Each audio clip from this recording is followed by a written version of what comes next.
बिस्मिल्लाहिर्रहमानिर्रहीम। अस्सलाम वालेकुम नादरीन, आप यूट्यूब चैनल देख रहे हैं। मैं इमरान खान हूँ। अभी जो लेटेस्ट सूरत हाल अब तक की है वो मैं आपके साथ शेयर कर देता हूँ। थोड़ा सा ज़रा वीलॉग की टाइमिंग ऊपर नीचे हो रही है। मैं जब से हज करके आया हूँ तो थोड़ा सा चीज़ें रूटीन में नहीं आ रही। अब मेरी खुद की भी ज़रा थोड़ी सी थकावट भी होती है, बाकी चीज़ें भी हैं, लोग भी मिलने आ रहे हैं। लिहाजा एक दो दिन और आप इंतज़ार कर लें, चीज़ें सारी बिल्कुल टाइमिंग ठीक हो जाएगी हर चीज़ की। अब मैं पहले आपको ये बता देता हूँ कि ईरान ने जब जवाबी हमला किया इसराइल के ऊपर, तो इसराइल या अमेरिका या इसराइल के इत्तेहादी ये एक्सपेक्ट नहीं कर रहे थे कि इतने बड़े नुकसान के बाद ईरान इस तरीके से अटैक करेगा। अब नुकसान जो हुआ है उसके बारे में मैं आपको बता देता हूं। अब तक की जो इतलात आ रही हैं उसके मुताबिक ईरान ने इसराइल की बहुत सारी बिल्डिंग्स तबाह कर दी हैं, बहुत सारे जो अहम एरियाज हैं उनको टारगेट किया है। इसराइल की जो एक एयरबेस है उसको बहुत बुरी तरह तबाह किया, ईरान की जानिब से किया गया। और साथ ही साथ जो उनकी वजारत दिफा के दफ्तर हैं उनको तबाह कर दिया। यानी जो जिसको पेंटागन कहते हैं आप इसराइल का, जैसे अमेरिका में एक पेंटागन है वैसे ही इसराइल का अपना तेल अल-वैब के अंदर मरकज है, तो उसे ईरान ने तबाह किया बुरी तरह। उसके मनाजिर जब फिल्माए जा रहे थे और जब स्काई न्यूज का रिपोर्टर वहां पर रिपोर्टिंग कर रहा था तो उसको फिर रिपोर्टिंग के दौरान देखा गया, उसको हटाया गया वहां से कि यहां से हट जाओ, इसको मत फिल्माओ। तो इसराइल ने इंटरनेट भी बंद किया बीच में कुछ देर के लिए ताकि उसकी तबाही कम से कम दिखाई जा सके, लेकिन ये तबाही छुपाई नहीं जा सकती। जब भी किसी शहर में या किसी मुल्क में जाकर मिसाइल गिरते हैं ना, वो फिर तबाही अब छुपा नहीं सकते, आप उसको दुनिया से बचा कर नहीं रख सकते इस जदीद दौर में, क्योंकि कहीं ना कहीं से वीडियोस बन जाती हैं, तस्वीर बन जाती हैं और वो सामने आ जाती हैं। तो अब तक की जो इतला आ रही है उसमें इसराइल का जानी नुकसान तो कम हुआ है, ईरान का जानी नुकसान बहुत ज्यादा हुआ। 70 के करीब लोग उनके शहीद हो गए थे जो पहला हमला था उसमें। उसके बाद लगातार जो है वो इसराइल अटैक करता चला जा रहा है। लेकिन ईरानी अटैक जो इसराइल के ऊपर हुआ है उसमें अब तक की इतला के मुताबिक 80 लोग जख्मी हैं और 5 इसराइली हलाक हुए हैं, जिनमें एक खातून भी है। दूसरी जानिब ईरान का इसमें नुकसान ज्यादा है। अब तक ईरान ने क्या हासिल किया और इसराइल ने क्या हासिल किया इस लड़ाई में, ये कुछ चीजें मैं आपके सामने रख देता हूं। फिर मैंने कुछ बड़े आम फैक्ट्स हैं वो आपके सामने रखने हैं पाकिस्तान को लेकर। नंबर 1, इसराइल ने सबसे पहले जो अटैक किया उसमें उन्होंने पहली चीज साबित की कि उनकी इंटेलिजेंस बहुत बेहतरीन थी और उन्होंने अपनी इंटेलिजेंस के जरिए से ईरान के उन मुकामात पे हिट किया जहां पे उनके अहम लोग मौजूद थे। हालांकि जंग का खतरा था, इन लोगों को महफूज करना चाहिए था, लेकिन जो इसराइली इंटेलिजेंस है उन्होंने अपनी बढ़तरी यहां पे दिखाई पहले हमले की बात कर रहा हूं। और दूसरी जो इसराइल ने कामयाबी हासिल की वो ये कि उन्होंने ईरान की जो फौजी क़यादत है, मेन लोग हैं, उन्हें शहीद कर दिया। लेकिन ईरान ने फौरी तौर पे मुतबादिल क़यादत जो है वो खड़ी की और हैरान कुन हद तक वो मजबूत आसाब के साथ सामने आए और इतना बड़ा नुकसान होने के बावजूद वो ऐसे खड़े हुए थे जैसे कुछ हुआ ही नहीं। तीसरा, इसराइल ने ईरान के अहम साइंसदानों को निशाना बनाया। लेकिन ये एक ऐसी चीज होती है जिसकी परवाही नहीं हो सकती। इंसानी दिमाग ये बड़ी कीमती चीज है। बड़े बड़े साइंटिस्ट जो हैं वो बड़े कीमती लोग होते हैं। यानी एक जो साइंटिस्ट है वो आप कह सकते हैं कि 1 लाख ताकतवर सिपाहियों से भी ज्यादा इंपॉर्टेंट बाज़ होता है, क्योंकि वो जो हथियार बनाता है उससे आप मुकाबला कर सकते हैं बड़ी से बड़ी ताकत का। लिहाजा यहां पे जो ईरान का नुकसान हुआ है ये नाकाबिले तलाफी है। अहम साइंसदानों को निशाना बनाया गया। लेकिन ईरान के पास सिर्फ यही साइंसदान नहीं थे, उनके पास और बहुत सारे साइंटिस्ट हैं और पूरी एक टीम है जो काम करती रहती है। तो ईरान में जो दावे सामने आ रहे हैं वो ये कह रहे हैं कि नुकसान तो हुआ है लेकिन हम आगे बढ़ते जाएंगे और अपने मिशन से पीछे नहीं हटेंगे, ईरान एटमी कुव्वत बनेगा, वो ये कहते हैं। और एक और चीज जो चौथी है, न्यूक्लियर साइट्स के ऊपर जो ईरानी तनसीबात को नुकसान पहुंचाया गया ये काबिल तलाफी है। यानी ये जो नुकसान पहुंचाया गया इसका भरवाई हो सकती है। और इसके अंदर अच्छा ये जो हरकत की है ना इसराइल ने, इसको लेकर रशिया और चीन इन्होंने भी स्टेटमेंट दिया, दीगर मुल्क भी स्टेटमेंट दे रहे हैं कि आप न्यूक्लियर साइट्स के ऊपर अटैक नहीं कर सकते, ये रेड लाइन है, ये आपको नहीं करना चाहिए था, क्योंकि इससे ताबकारी फैल सकती है, बड़े खौफनाक हालात हो सकते हैं। और इसराइल ने यह बड़ा रिस्क लिया है। अब यहां जो नुकसान हुआ इसकी भरवाई तो हो जाएगी, चंद दिनों में हो जाएगी और ईरान दोबारा से अपने काम पे लग जाएगा। लेकिन क्या यह लड़ाई यहां रुक जाएगी, एक बड़ा सवाल है। इस वक्त इसराइल को मगरिब की सपोर्ट मिलती चली जा रही है। अवाम ये कह रही है, पब्लिक ये कह रही है हर जगह पे कि इसराइल ने ये अटैक करके गलत किया, लेकिन मगरिब या उनका मीडिया जो है वो ये बयानिया बना रहा है कि ईरान इतना खतरनाक है कि उसके ऊपर अटैक करना बहुत जरूरी था। जैसे इराक के बारे में बयानिया बनाया गया, जैसे लीबिया के बारे में बयानिया बनाया गया, जैसे अफगानिस्तान के बारे में बयानिया बनाया गया, जैसे शाम के बारे में बयानिया बनाया गया। तो इसी तरह यह बयानिया एक और अब तैयार किया जा रहा है और यह बयानिया है ईरान के खिलाफ, और इसी तरह का बयानिया बना के फिर अटैक किया जाता है। लेकिन ईरान ने रिटेलिएट बड़ा खौफनाक किया है और अभी सारी दुनिया इकट्ठी होकर ईरान पे अटैक करने की पोजीशन में है या नहीं, ये सवाल हम अभी आगे चलकर डिस्कस कर लेंगे। क्योंकि ईरान के साथ आप वो नहीं कर सकते जो आपने माजी में कुछ मुल्कों के साथ किया है। यहां पे बहुत सारे और भी प्लेयर्स हैं इस वक्त आलमी सतह के ऊपर। चीन है, रशिया है, और ममालिक है, पाकिस्तान है, इस्लामी ब्लॉक है। ये तो नहीं हो रहा कि इस्लामी ममालिक ईरान के साथ खड़े होकर लड़ पड़े, 2-4 मुल्क ही खड़े हो जाए, लेकिन नहीं खड़े हो रहे ना। लेकिन अगर सारी दुनिया मिलकर ईरान पे हमला करने के लिए तैयार हो जाती है तो फिर ऐसे में इनकी रेलिवेंस बढ़ जाएगी, क्योंकि इनकी बेसिस हासिल किए बगैर ये करना मुमकिन नहीं होगा। और ईरान के चारों तरफ जो ममालिक हैं वो मुसलमान मुल्क हैं। क्या तुर्की की सपोर्ट हासिल की जा सकेगी, सऊदी अरब की, यूएई की, कि अपनी बेसिस आप दे दें, हमने ईरान को मारना है? तो मुझे नहीं लगता कि ऐसा मुमकिन होगा। और इराक के अंदर अगर ये इस तरह की कोई बेसिस या कुछ चीजें बना के ईरान के साथ लगातार एक अटैक में आते हैं तो उसमें भी कोई इतनी कामयाबी नहीं मिलेगी। वजह यह है कि इराक के अंदर पहले ही खाना जंगी जैसी सूरत है और ये बड़ा मुश्किल हो जाएगा नेटो फोर्सेस के लिए अपने आप को एक ऐसी लड़ाई में लेकर आना। बहरहाल मैं आपको बता रहा था कि इसराइल ने क्या हासिल किया। अब आए कि ईरान ने क्या हासिल किया। ईरान ने एक तो दुनिया को हैरान किया कि फौरी तौर पे जवाबी हमला किया 24 घंटे के अंदर, जो एक्सपेक्ट नहीं किया जा रहा था। इतने बड़े फौजी और साइंसी नुकसान के बाद, एटमी नुकसान के बाद, इतना बड़ा नुकसान जो ईरान का हुआ, उसके बाद क्या इमीडिएटली ईरान रिस्पॉन्ड कर सकता था? यह सवाल सबके ज़हन में तो था, लेकिन सबको अंदाजा था कि नहीं, इतनी जल्दी नहीं करेगा। 24 घंटे के अंदर ईरान ने जवाबी हमला किया। दूसरी चीज जो ईरान ने हासिल की वो ये कि पहली बार इसराइल में इतनी बड़ी तबाही हमने देखी है। वहां एयरबेस की तबाही देखी है, बिल्डिंग्स की तबाही देखी है, जहां पे इनका डिफेंस का ऑफिस था उसकी तबाही देखी है, इकोनॉमिक जहां से इनका वो मईशत चलती है, वहां पे एक वजारते खजाना का एक वो बना हुआ एरिया, वहां पे हमने तबाही देखी है। बहुत सारी बिल्डिंग्स हमने गिरती हुई देखी है। वो मनाजिर जो हम गजा में देखते रहे बड़े लंबे अरसे से, इन्होंने हजारों टन बारूद गजा के ऊपर बरसाया है। कुछ लोग दावा करते हैं कि 1 लाख टन बारूद इसराइल ने गजा के ऊपर बरसा दिया गुज़िश्ता 2 साल में। ऐसी तबाही फेरी है 2-2.5 साल में गजा के अंदर, और हमने गजा को मलबे का ढेर बनते हुए देखा है। अब उससे मिलते जुलते मनाजिर हमें पहली मर्तबा तारीख में इसराइल में नजर आए हैं। अब ये जो इतनी बड़ी तबाही है, ये ईरान ने पहली चीज एक और ये अचीव की कि उन्होंने दिखाया दुनिया को कि यहां पे भी बम गिर सकते हैं, ये बिल्डिंगें भी गिर सकती हैं, ऐसा नहीं है कि इनको नुकसान नहीं हो सकता।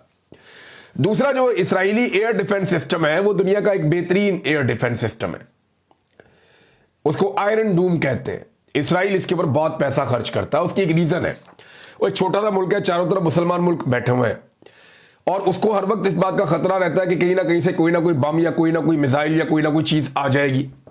तो उसने दुनिया का बेहतरीन अमेरिका के साथ मिलकर, दुनिया के बेहतरीन साइंसदानों के साथ मिलकर अपना एक आयरन डूम का सिस्टम बनाया हुआ है, जदीद तरीन जो एयर डिफेंस सिस्टम है।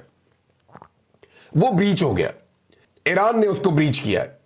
और ऐसा नहीं है कि ईरान के सारे मिसाइल जाके टारगेट पे लगे। अगर आप वो विजुअल्स देखें मनाजिर तो आपको नजर आता है कि ईरान की जानिब से आने वाले बहुत सारे मिसाइल्स या ड्रोन्स उनको वो टारगेट कर लेता है, इसराइल उन्हें टारगेट कर लेता है, हवा में रोक लेता है।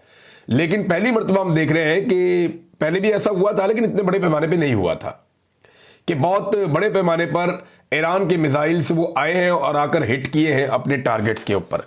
तो एक तो उन्होंने ये मिथ उन्होंने तोड़ दी ईरान ने कि इसराइल के शहरों के ऊपर अटैक नहीं हो सकता, या जो आयरन डूम है उसको डिसीव नहीं किया जा सकता, या इसको ब्रीच नहीं किया जा सकता। तो उन्होंने इसको तोड़ा और तोड़ के जाके मारा। अब जो जंग की हिद्दत है, ईरान ने एक और चीज जो हासिल की वो ये कि जंग की हिद्दत को, उसकी शिद्दत को इसराइल तक पहुंचाया है। इससे पहले इस जंग की शिद्दत मुसलमान मुल्कों में रहती थी, या गाजा में रहती थी, या ईरान में रहती थी, या लबनान में रहती थी, लेकिन शाम में रहती थी। अब ये जो जंग की शिद्दत है ये पहुंची है इसराइल के शहरों में। तो वहां पे हम मनाजिर देख रहे हैं, उनके लोग बहुत परेशान हैं। एक तरफ मैंने आपको बताया था कि जो ईरानी है वो सेलिब्रेट कर रहे हैं, डिमांड कर रहे हैं कि मजीद अटैक किया जाए, वो कुर्बानी देने के लिए तैयार है। दूसरी तरफ मैंने आपको बताया और दिखाया भी कि जिस तरीके से जो इस्राएली शहरी है वो बंकर्स के अंदर जाकर छुप गए हैं, जेर जमीन उनके जो बंकर्स बने हुए हैं वहां पे जाके छुप गए हैं और वहां पे अपने आप को महफूज कर लिया उन्होंने, तो इसीलिए उनका जानी नुकसान भी कम हुआ है। अब नाज़रीन, जो इंटरनेशनल मीडिया है उसको अगर आप देखें तो वो इस तरह दिखा रहे हैं जैसे ईरान ने इसराइल के सिविलियंस के ऊपर अटैक कर दिया, और उसका रीजन एक ये भी है कि जो सिविलियन एरियाज हैं इसराइल में वो उसके साथ ही उन्होंने अपनी दिफाई तनसीबात भी लगाई हुई, वो बिल्कुल करीब करीब है, तो वो अटैक होगा तो ये तो चीजें होती हैं। ईरान के अंदर भी सिविलियंस की शहादतें हुई हैं, लेकिन मुझे हैरत होती है कि जो आलमी मीडिया है वो एक छोटी सी खबर चलाता है फलस्तीनी बच्चों की शहादत के ऊपर।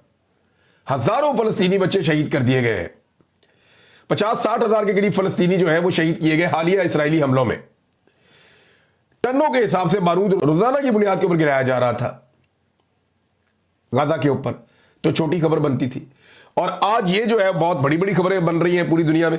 चीन ने नाज़रीन ओपनली अनाउंस किया है, वो खड़ा है साथ ईरान के और वो इसराइल की मजम्मत कर रहा है।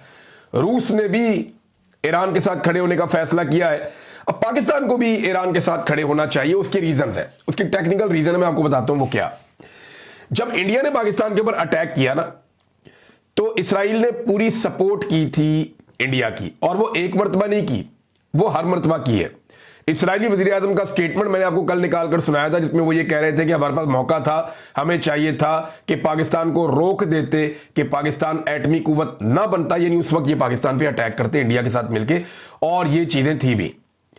लेकिन अब आप ये देखें ना, पाकिस्तान सबूतों की बात कर रहा है, पाकिस्तान चीजें दिखा रहा है कि किस तरीके से भारत ने जो हथियार इस्तेमाल किए पाकिस्तान के खिलाफ, उनमें इसराइली हथियार भी इस्तेमाल किए। ये पाकिस्तान की जानिब से दावा भी किया गया था। ये असद कैसर साहब ने इस पे एक स्टेटमेंट भी दिया, उन्होंने कहा जी भारतीय हमले में जो हथियार इस्तेमाल हुए थे वो इसराइली थे और पाकिस्तान को इस पर संजीदा हिकमत अमली अपनानी होगी। और ये घिनौनी साजिश थी जो मिलकर की थी इन्होंने, भारत ने और इसराइल ने। तो देखें, जब भी भारत पाकिस्तान पे अटैक करता है तो इसराइल करता है ना भारत को सपोर्ट। तो अब ईरान की और इसराइल की लड़ाई है, तो अगर पाकिस्तान ईरान को सपोर्ट करेगा तो इसमें क्या गलत है? कुछ गलत नहीं है। जब इसराइल खुलकर भारत को सपोर्ट करता है कि मारो पाकिस्तान को, तो पाकिस्तान ईरान को सपोर्ट क्यों नहीं कर सकता कि मारो इसराइल को?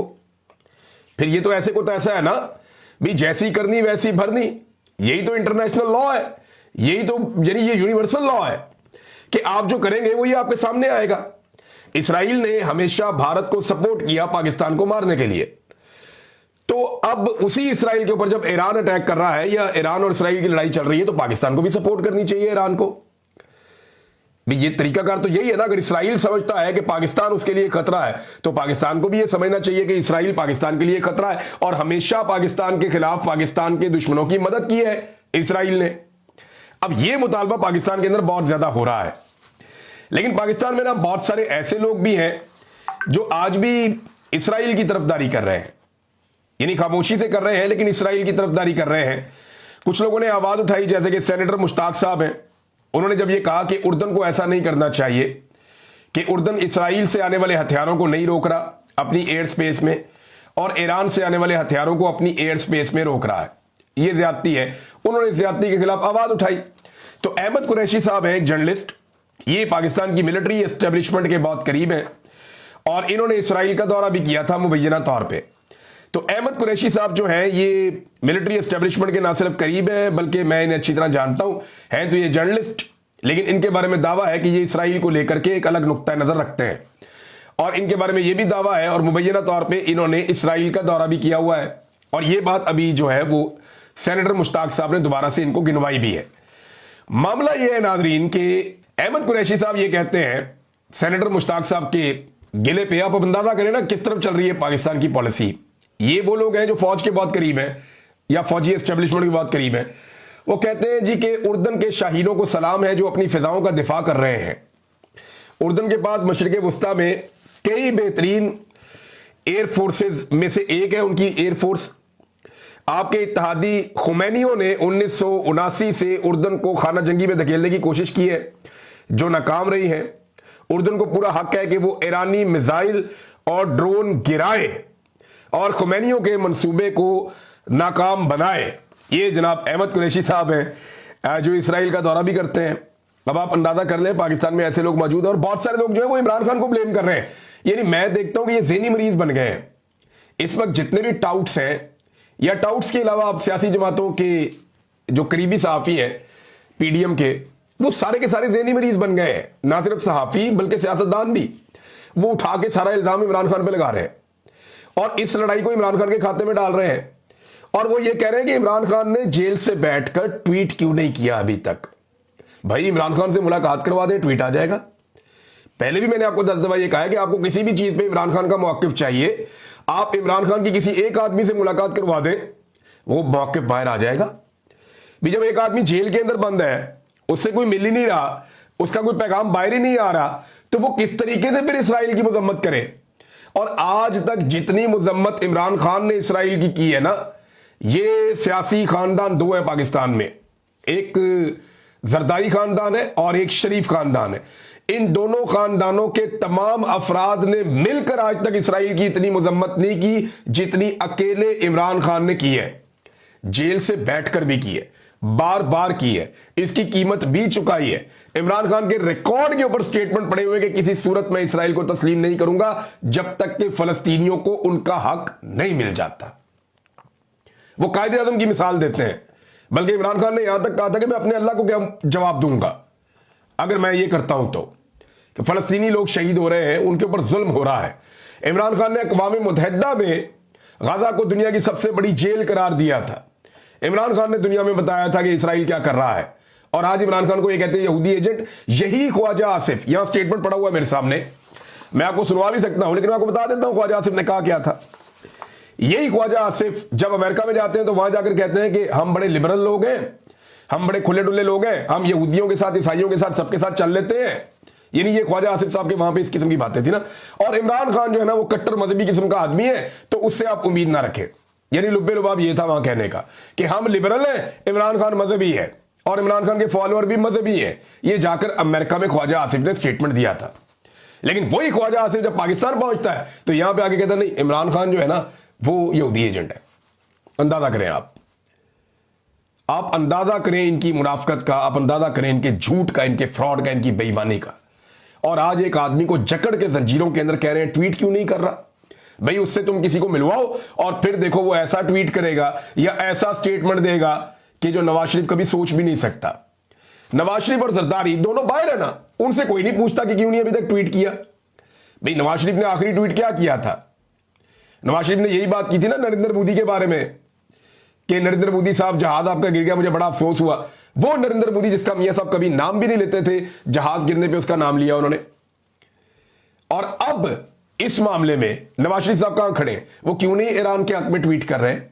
वो क्यों नहीं इसराइल के खिलाफ ट्वीट कर रहे हैं? जब लोग दबाव डालेंगे, बहुत ज्यादा प्रेशर आएगा, फिर एक गोल मोल किस्म का ट्वीट करेंगे। छोड़े ना इमरान खान को, देखें आपको पता चलता है ट्वीट कैसे होता है। तो ये जो बाहर बैठा हुआ एक आदमी है जो पाकिस्तान में 3 दफा वजीर आजम रहा, उससे कोई नहीं पूछ रहा। वो जो जेल के अंदर बंद है, जिससे मुलाकात बंद की हुई है, उससे पूछ रहे हैं। तो नादरीन ये इस वक्त सूरत हाल है। नादरीन ईरान ने एक और दावा किया और वो दावा ये है कि एक और F-35 गिरा दिया गया है। ये अमेरिकी साख्ता जहाज है 5th जनरेशन का, और वो कह रहे हैं जी हमने एक इसराइली पायलट भी पकड़ लिया है। अब अगर ये खबर दुरुस्त है तो ये बहुत बड़ी खबर है, ये बहुत बड़ी डेवलपमेंट है कि एक पायलट भी पकड़ लिया इसराइली, और एक और तैयारा गिरा दिया, वो भी F-35, जिसे इसराइली पायलट इस्तेमाल करते हैं। तो ये तो ईरान की बहुत बड़ी कामयाबी हो सकती है और ईरानी मीडिया इसका दावा लगातार कर रहा है। नाज़रीन नेतन्याहू की घबराहट देखी जा सकती है उसकी लेटेस्ट वीडियो के अंदर, और उसमें नेतन्याहू ने ईरानी अवाम से एक दरखास्त की है कि वो हुकूमत को तब्दील कर दें ईरान में। इनको इस बात का आइडिया नहीं है कि जब लड़ाई हो जाती है ना, तो जितनी मर्जी सियासी मुखालफत हो सारे इकट्ठे हो जाते हैं। पाकिस्तान और इंडिया की लड़ाई में सारे इकट्ठे हो गए थे ना सियासी मुखालफत के बावजूद। तो ये नेतन्याहू को ये वाली बात समझ नहीं आती। आज ईरान के अंदर अगर लोग ईरानी हुकूमत से खुश नहीं भी हैं तो वो भी ईरानी हुकूमत के साथ खड़े होंगे, ईरानी फौज के साथ खड़े होंगे। ये आप नहीं कर सकते। इसके लिए आपको 2 चीजें करनी पड़ेंगी। या तो इसराइल आकर ईरानी सरजमीन पे उतरे, क्या वो ये जुर्रत कर सकता है? कभी नहीं कर सकता। वो मुकाबला ही नहीं कर सकते इनका। या वो अंदर बगावत पैदा करें तो वो बगावत तो हो नहीं सकती, उनका कंट्रोल बहुत अच्छा है। तो यहां पे नेतन्याहू की घबराहट और परेशानी नजर आ रही है, उसकी बौखलाहट नजर आ रही है कि अब वो ईरानी अवाम से भी अपील कर रहा है, क्योंकि मेरे ख्याल में उसको इस बात का आइडिया नहीं था कि इसराइल के अंदर जो इमारतें हैं वो ऐसे मलबे का ढेर बनेगी कभी और ये ईरान कर गुजरेगा। इसमें एक चीज और क्लियर होती है, ऐसा लगता है कि इसराइली इंटेलिजेंस चाहे बहुत अच्छी है, लेकिन इस इंटेलिजेंस को ईरान की मुकम्मल सलाहियत का अंदाजा नहीं था। इन्हें इस बात का आइडिया नहीं था कि ईरान की सलाहियत किस लेवल पे है और वो कहां तक जाकर अटैक कर सकता है और वो क्या कर देगा। तो ईरान ने वो करके दिखा दिया। नाज़रीन, मैं कुछ और चीजें आपके साथ शेयर करूंगा नेक्स्ट वीलॉग में, क्योंकि ये लड़ाई भी चल रही है और ये लड़ाई लंबी जाएगी, मुझे ऐसा लगता है। ये जल्दी रुकने वाली लड़ाई नहीं है। जिस तरीके से इसराइल ने इस लड़ाई को छेड़ा है और जैसे अब मगरिब इसराइल के साथ खड़े हो रहा है, जैसे ईरान के साथ कुछ थोड़ी बहुत अलाइनमेंट हो रही है कुछ फोर्सेस की, तो ऐसा लगता है कि लंबी चलने वाली लड़ाई है, छोटी लड़ाई ये नहीं है। और ईरान बहुत बड़ी फौजी कुव्वत है, उसके बाद बहुत ज्यादा हथियार है, ये आपको आने वाले वक्त में पता चलेगा। वो कह रहे हैं जी हम अपना खैबर मिसाइल जो है वो भी दागेंगे और दुनिया हैरान हो जाएगी। दुनिया को तब पता चलेगा कि हमारे पास कौन सा मिसाइल है और हमारे पास कौन सी टेक्नोलॉजी है। अभी ईरान क्या करता है ये हम देखते हैं, लेकिन आज के दिन एक और बड़ी इंपॉर्टेंट एक्टिविटी अमेरिका में हो रही है। पाकिस्तान के फील्ड मार्शल आसिम मुनीर मौजूद हैं अमेरिका में। ये अमेरिका के दौरे पे गए हुए हैं और सब पूछ रहे हैं कि दौरे का मकसद क्या है, वजह क्या है। इसके बारे में कुछ भी नहीं बताया गया, लेकिन ये अमेरिका के दौरे पर गए हैं और वहां जो ओवरसीज पाकिस्तानी है वो बहुत बड़े पैमाने पर निकलकर उनके खिलाफ एहतजाज कर रहे हैं। और वो ये कह रहे हैं कि इन्होंने पाकिस्तान में एक डिक्टेटरशिप कायम की हुई है, पाकिस्तान के अंदर जुल्म, जबर, फस्तायत, इंसानी हकूक की खिलाफ वर्जियां, आज़ादी इज़हार राय पर पाबंदी है। पाकिस्तान में अदलिया को यरगमाल बना लिया गया है, पार्लिमान को यरगमाल बना लिया गया है, पाकिस्तान का मीडिया जो है उसे कैद कर दिया गया है, जबरी तौर पे इंसानों को गुमशुदा किया जा रहा है। और इन सारी चीज़ों के लिए वो पाकिस्तान की मिलिट्री एस्टेब्लिशमेंट को जिम्मेदार समझते हैं। और अब जनरल आसिम मुनीर के खिलाफ अमेरिका में एक बड़े एहतजाज का उन्होंने प्लान किया हुआ है। लोग इकट्ठे हो रहे हैं अब तक की इतला के मुताबिक, जब मैं आपसे बात कर रहा हूं, और बहुत बड़ी तादाद में लोग इस तरफ जा रहे हैं। लोग कनाडा से आए हैं, बहुत दूर दूर इलाकों से आए हैं। तो देखना यह है कि कितना सक्सेसफुल रहता है उनका यह एहतजाज और उसका इंपैक्ट। क्योंकि देखें, आर्मी चीफ के खिलाफ इस एहतजाज को रोकने के लिए पाकिस्तान की इंटेलिजेंस एजेंसीज ने, सफारत खाने ने और हुकूमत ने पूरा जोर लगाया, पूरी कोशिश की। पूरी कोशिश करने के बावजूद भी अगर वो ये एहतजाज कर लेते हैं तो ये एक बहुत बड़ी मुसीबत बन सकता है आर्मी चीफ के लिए। शर्मिंदगी का बायस तो बनेगा ही। तो देखते हैं क्या होता है इस पे, फिर हम बात करेंगे। अब तक के लिए इतने, अपना ख्याल रखिएगा, अपने चैनल का भी। अल्लाह हाफिज़।